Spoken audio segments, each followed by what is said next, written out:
آپ تو بالکل انڈیا کے قریب بیٹھے ہو، آپ کا تو قصور نہیں ہے، چلے ہم تو بہت دور ہیں، لیکن ہمارے یہاں بھی یہ رواج ہے، وہ ہندوؤں والا رواج۔ ہمارے یہاں یہ رواج ہے، جب کوئی بزرگ، جب کوئی ماں فوت ہو جائے، اب پیچھے سے کیا کرتے ہیں؟ مولوی صاحب ناراض نہ تھے، وہ تیسرے دن کل خوانی ہوتی ہے کہ نہیں ہوتی؟ آپ کیا ہوتی ہے؟ ہوتی ہے، شاید کوئی کونا بچا ہوا ہو، ہوتی ہے، کل خوانی ہوگی، اور کل خوانی کے ساتھ پھر قرآن مجید کو پڑھا جائے گا، حفاظ آئیں گے، قرآن مجید پڑھنے والے آئیں گے، وہ ماشاءاللہ اس کو پڑھیں گے 1 بار 2 بار 3 بار 4 بار 10 بار 50 بار، پھر وہ کیا کیا جاتا ہے؟ وہ سارا پڑھا ہوا قرآن جمع کیا جاتا ہے، پھر ایک بابا جی بیٹھے ہوتے ہیں مولوی صاحب، پھر ہم سارے کے سارے جس نے پڑھا ہے، پھر ہم کدھر ٹرانسفر کرتے ہیں؟ مولوی نو، پھر مولوی کی کرتا ہے؟ پھر مولوی ٹرانسفر کرتا ہے مردے۔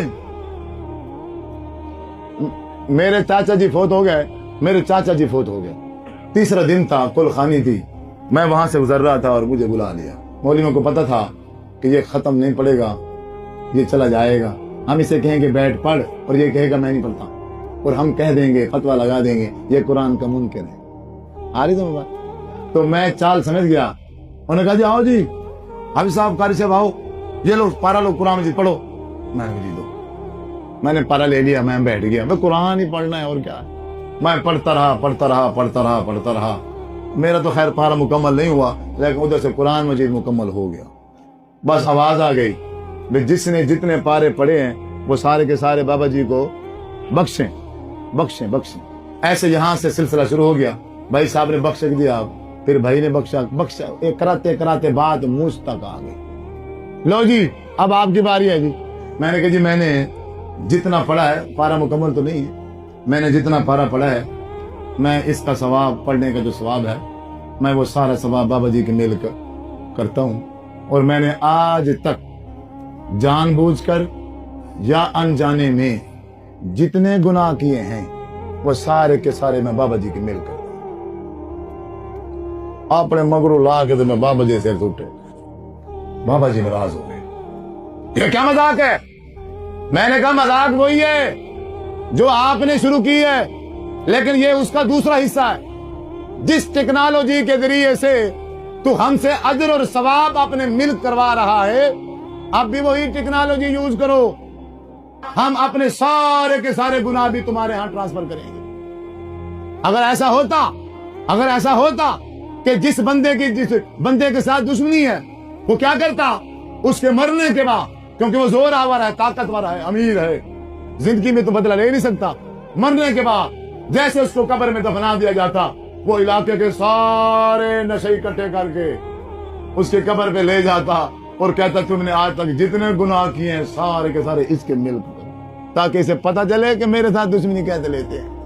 اگر ایسا ہوتا کہ میرے پڑھنے سے، میرے قرآن مجید پڑھنے سے وہ بابا جی، وہ بزرگ جن کو میں جانتا ہی نہیں، جن کا میں رشتہ داری، جس کا میں بیٹا بھی نہیں ہوں، جس کی میں بیٹی بھی نہیں ہوں، ایک میں اجنبی ہوں، میں اس کو جانتا بھی نہیں، اگر میرے قرآن مجید پڑھنے سے اس کی بخشش ہو جاتی ہے، تو پھر ہمارے آخر نبی حضرت محمد صلی اللہ علیہ وسلم نے اتنی بڑی بات امت کو کیوں نہیں بتائی؟ آپ کی جو بیٹی فوت ہوئی، آپ نے ایسا کیوں نہ کیا؟ آپ کی پیاری بیوی حضرت خدیجۃ الکبریٰ فوت ہوئی کہ نہیں ہوئی؟ آپ نے کیوں نہ کیا؟ آپ کے 3 بیٹے آپ کی زندگی میں فوت ہو گئے، آپ نے ایسا کیوں نہ کیا؟ آپ کے چاچا جی آپ کی زندگی میں فوت ہو گئے، آپ نے ایسا کیوں نہ کیا؟ 1,36,000 کم و پیش صحابہ کرام اس دنیا میں آئے اور گئے، فوتیاں ہوئی کہ نہیں ہوئی؟ 1,36,000 صحابہ میں سے کسی ایک صحابی نے بھی ایسا کیوں نہیں کیا؟ 4 ہمارے امام ہیں، امام ابو حنیفہ رحمہ اللہ تعالی، امام مالک رحمہ اللہ تعالی، امام شافعی رحمہ اللہ تعالی، امام احمد بن حنبل رحمہ اللہ تعالی، ان 4 میں سے کسی امام نے ایسا کیوں نہیں کیا؟ ہمارے پیر عبد القادر جیلانی رحمہ اللہ تعالی نے ایسا کیوں نہیں کیا؟ اور ہم کیوں کرتے؟ ناراض بعد میں ہونا، پہلے بات سمجھو، پہلے بات، ہاں بیٹا پڑھے گا نا، بیٹا پڑھے گا جب قرآن مجید، باپ کے فوت ہونے کے بعد، ماں کے فوت ہونے کے بعد، تو بیٹے کو کہنے کی ضرورت ہی نہیں ہے کہ میں نے جتنا پڑھا ہے میں اپنی ماں کے میل کرتا ہوں یا باپ کے میل کرتا ہوں. حضور نے کہا ہے کہ جب اولاد کوئی نیکی کرے گی، جب اولاد کوئی نیکی کرے گی، ماں باپ بھی اس کی نیکی میں برابر کے شریک. یہ ایصال ثواب ہے. یہ کیا ہے؟ سکے بیٹے کو قرآن مجید پڑھنا نہیں آتا، وہ کیا کر رہا ہے؟ وہ اوپر والے کام کر رہا ہے، اور جو مرنے والے کے رشتے دار ہی نہیں ہے، جانتے ہی نہیں ہیں، 1 منٹ کے واقف ہی نہیں ہے، تو قرآن مجید پڑھنا گناہ نہیں ہے. جو میں بات سمجھانا چاہتا ہوں وہ سمجھو. یہ قرآن مجید ہر بندے پہ فرض ہے اپنی زندگی میں پڑھنا. بندے نے خود اس کو نہیں پڑھا، بندے نے خود اس کو اپنا فرض ادا نہیں کیا، اس کو پڑھنا بھی نہیں آتا.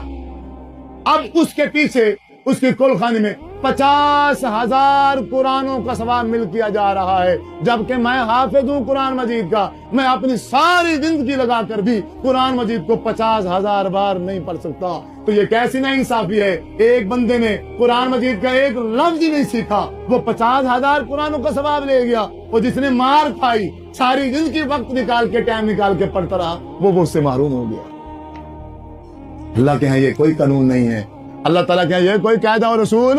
ہاں اگر باپ کے فوت ہونے کے بعد، ماں کے فوت ہونے کے بعد اگر اس کے تیسرے دن دعوت کرنے سے اس کی بخشش ہو جاتی ہے تو پھر اللہ کے رسول صلی اللہ علیہ وسلم نے کیوں نہیں بتایا؟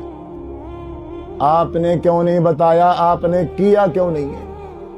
آپ نے تو یہاں تک ارشاد فرمایا جس کے ہاں فوت کی ہو جائے بندہ 3 دن وہاں کھانا نہیں کھا سکتا.